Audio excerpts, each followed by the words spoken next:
नमस्कार, मी मनीषा जयप्रकाश। आपण पाहत आहात लोकसंदेश न्यूज। पाहूया आजच्या सविस्तर घडामोडी। कोयना धरणामुळे पश्चिम महाराष्ट्राची प्रगती झाली, परंतु त्याचे योग्य नियोजन नसल्यामुळे पश्चिम महाराष्ट्रातील काही भागच पाण्याखाली आला। उर्वरित पूर्व भागामध्ये पाण्यासाठी नेहमी वंचित राहत आलेला आहे।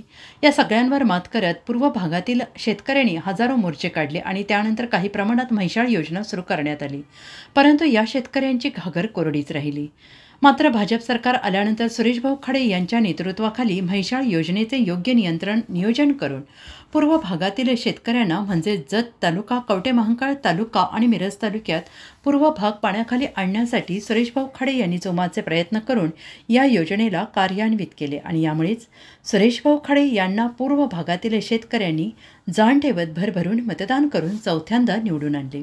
या भागाचा विकास हाच ध्यास घेत सुरेश खाडे भाऊ यांनी सरकार दरबारी आपलं योग्य वजन वापरत थांबलेली म्हैसाळ योजना परत कार्यान्वित केल्यामुळे या भागातील शेतकरी आनंदित झालेला आहे। त्या अनुषंगाने आज दिनांक 10 रोजी म्हैसाळ योजनेचे पंप सुरू करून शेतकऱ्यांचा दुवा घेतलाय आणि त्याचा आज आवर्तन शुभारंभ पार पडला। म्हैसाळ आवर्तन सुरू झाल्यामुळे मिरज पूर्व भागातील शेतकऱ्यांना शेतीच्या पाण्यासाठी प्रतीक्षेनंतर म्हैसाळ योजना सुरू होत आहे। शेतकऱ्यांनी आमदार डॉक्टर सुरेशभाऊ खाडे यांच्याकडील केलेल्या मागणीस यश आलेलं आहे। तसेच सर्व शेतकरी आणि नागरिकांनी उपस्थित मान्यवरांनी आमदार सुरेशभाऊ खाडे यांचे आभार मानले आहेत।